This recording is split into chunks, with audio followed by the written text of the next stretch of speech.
what do you have to say to us about Liszt? Can you summarize what is this piece about for you? Well, Liebestraum, I think that's lover's dream, dream of love. I think it's about passion. Almost kind of feels like a love letter to me. He starts out very gently, and then he gets like very, very passionate. And he shows off a bit, and those are like really technical pieces, parts. But yeah, that's how I feel about it. Okay. So having changed our focus at the very opening, can you play that intent right now? Think of a lover sitting next to you, being very tender. What does that feel like? Okay, so even at the opening, we've talked about using a prep breath to get into it, prepare us and take us with you. Okay, good. Now, I'm going to be super picky because we're just going to work on that opening feel. How do you make us feel like, oh, wow, this is like a totally different fantasy world than just the ordinary, okay, we're at a masterclass, right? So we want to be somewhere out there. And can you, when you breathe, can you also feel like you're letting go? Bum, bum. That is an arrival, or you're reaching and then you're landing. Yes. Yes. Now, what's next? Okay. Now, between the first chord and the second chord, is there a difference? Is there a nuance in your emotion? It changes a little. A little bit. The tone changes. I mean, it goes. Is that the leading emotionally? I mean, it's a variation on the same theme, but it becomes more developed. Sure. So I'm thinking emotions like first you're very joyful, yes. Right? And then the second chord, you're a little worried. Yes. You're a little worried. Are you doing well enough? Can I get you some tea? I don't know. Whatever you want to make up your story. But can you make us feel something different when that different chord happens? Take us, land. Yes, everything is beautiful. But what if, yes, and then what would you do? I know, this is what's going to happen. So there. So that's a moment where it's, I have the idea. I know what we're going to do. We're going to go to Central Park. Yeah, so something a little bit more different with every single chordal color. Okay, one more time from the beginning. Here's the worry. Yes, I'm concerned about you. Go, yes, a little more forward to here. Yes, open up. And do you feel your body also, the opening up is also physical? Yes.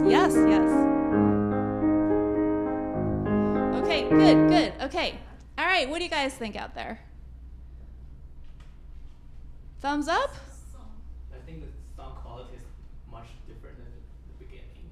Sound quality is much different. Okay. So like at the beginning, maybe you're nervous, but now you get relaxed. The touch is like Yes. softer and like that kind of a nice mellow sound is really perfect for this. Yeah, absolutely. You can just turn that off. Yeah. Good. So good response. See, they're listening. They're listening to you, and they're enjoying it. It's coming across. You're projecting all that. Okay, let's go to the second theme that we're going to talk about is the voicing.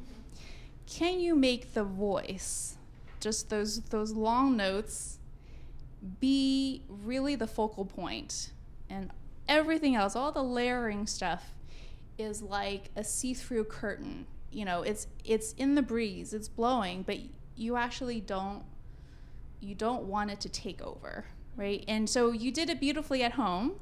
Now we have a different environment and we have more possibility. Let's project out to them. Okay.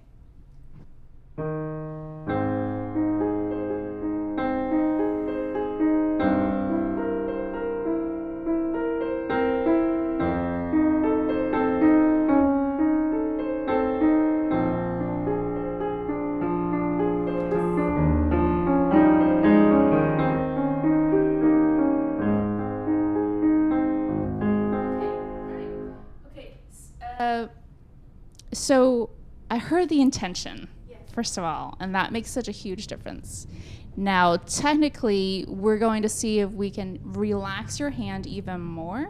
So can I try? Can I sit down? So when you have your thumb here, the body weight is all the way on this side, right? So, and it transfers all the way up, all the way up to your shoulder blade. Your entire arm is there. And there's a lot of variations that you can do within that line. Now, the rest of your hand has no body weight at all. So this is just a touch, right? And if you can think of allowing your whole body to participate,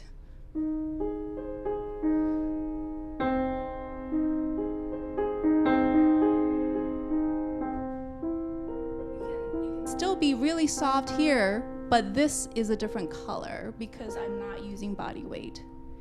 It's more like, as I was saying, it's sheer, right? You can see through it. If you want to start out by playing this really loud just to get the difference. The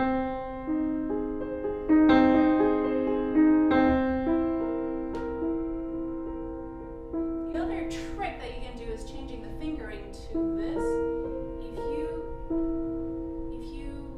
Come back to neutral with the size of your hand. You're probably using a 2, right? I think so, yes. Yeah. So what you want to do, instead of using a 2, you want to use a 1. Oh, Okay? And when you relax, when you find ways to relax your hand physically, you're going to have more control because it's not stressed out. Okay.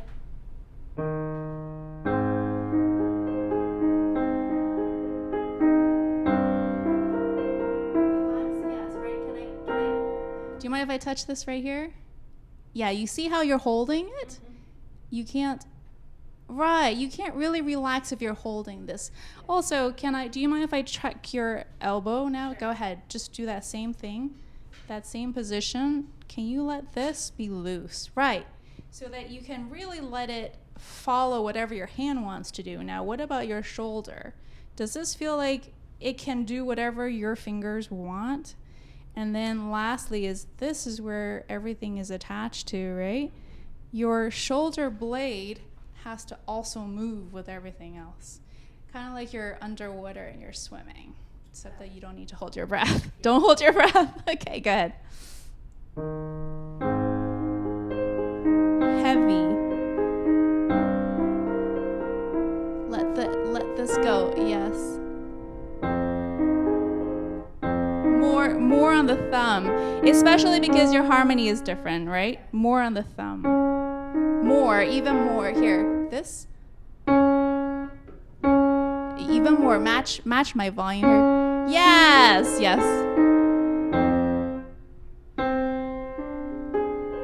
And let's get that bass note because that's our aha moment. Yes. Okay, now that aha moment needs, I think, a little bit more breath in order to project. Okay, now can you make it land? So how do we make something land? Take a breath and use body weight? Yes, you prepare it with a breath so you have more body weight to use. Okay, one more time. Yes, project it out there. Oh, wow, what a happy lover this is. Oh, okay, let's go back a little bit. Let's go back on that aha moment. And can you think for a second of something very specific? Maybe it's a particular person. It could be a movie scene. But something that makes you feel like it's personal to you. Okay. Only you know this moment. Okay.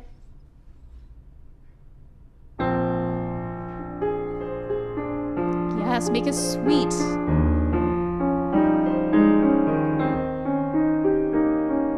Good. Now, we've been really patient with these long notes, and suddenly he goes da da da dum. You could let us move a little bit, okay. Right?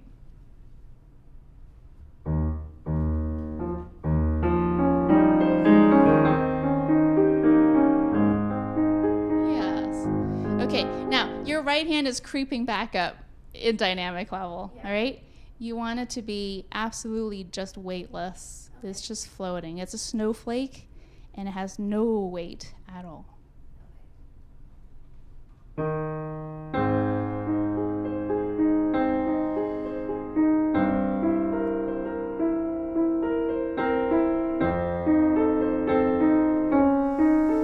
Here's the prep.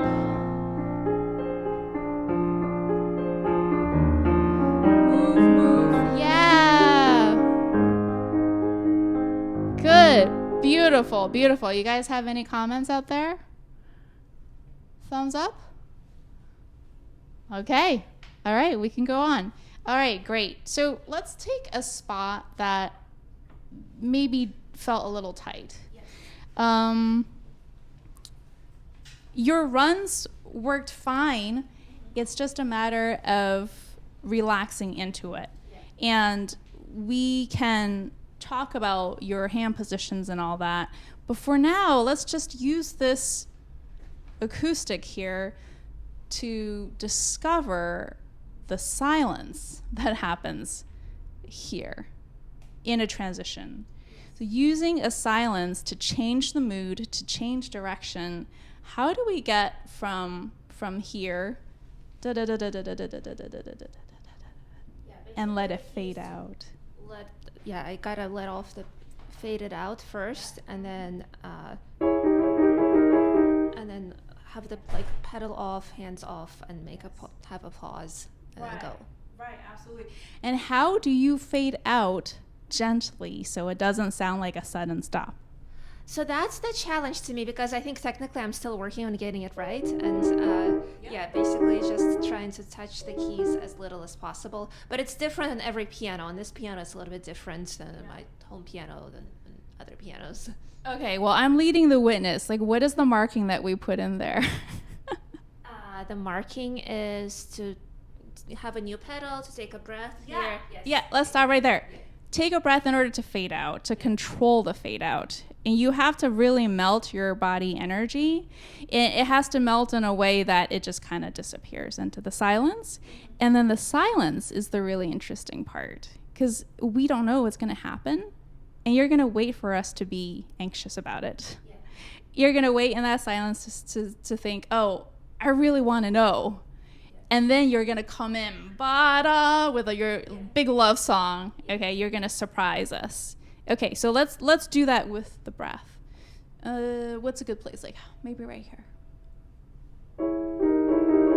Okay. Right now, look at your finger is up. Right. It says this entire thing.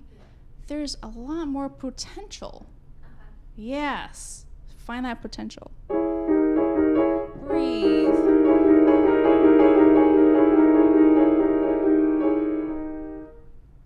Okay, it didn't quite fade out gradually enough. And also, we talked about counting this, right? Just for yourself. We don't need to know, but you need to know where you are. Okay, so that counting is for the pacing of that crescendo, decrescendo, right? Relax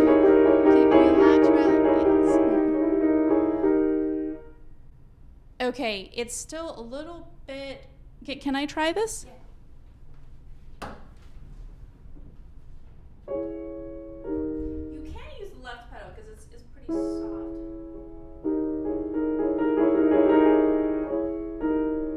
I would use more arm.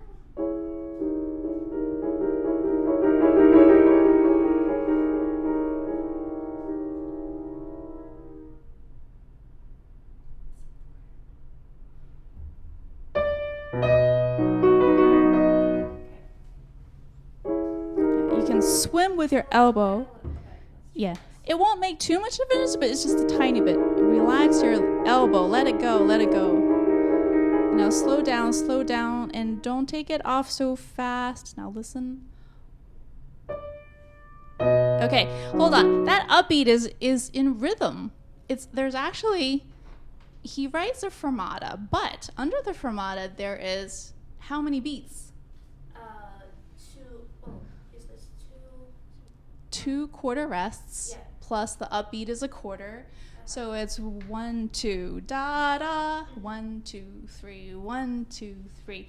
So make sure that you know what the timing is, because when you come in, we're ready to go. Yeah. If you sit on that pickup, we won't really feel that it's a pickup. Okay, one more time.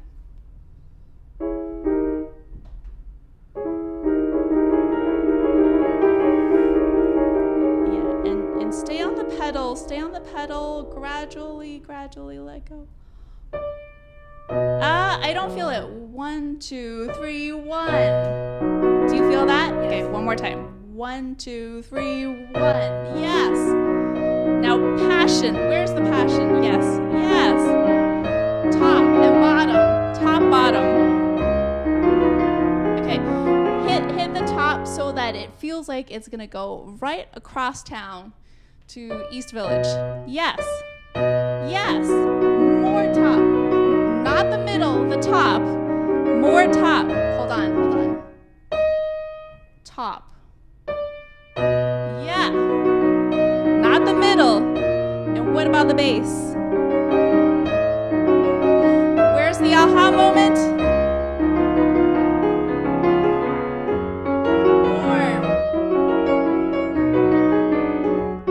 Okay, good. We're gonna stop here. That's beautiful. You got so much more range than the beginning. Yeah. So I think a lot of it is like feeling. I think a lot of it is just feeling the piano as well. It's absolutely. Like, and feeling the piano and hearing what's actually coming out. Yeah. Great work.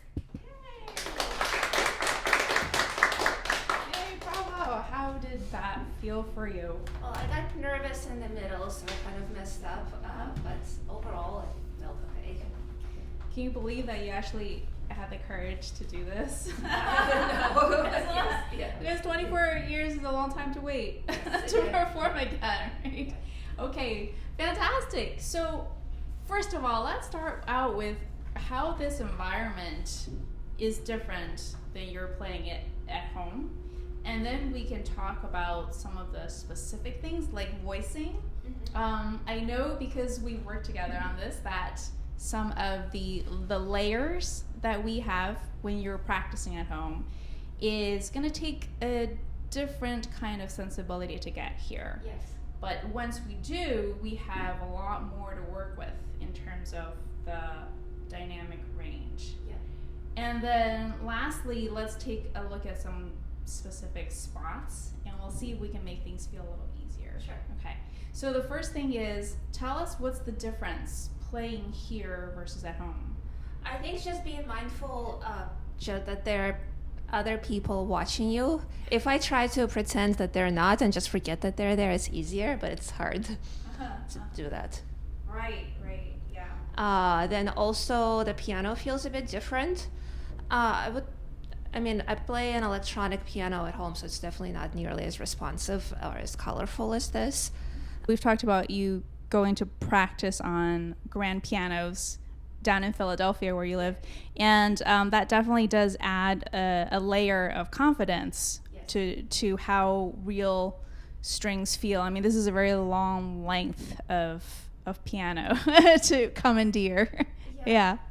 Okay, good. So can you think of us in the audience wanting to participate in your music rather than scribbling a critique like a jury? Can you think of us as we want to feel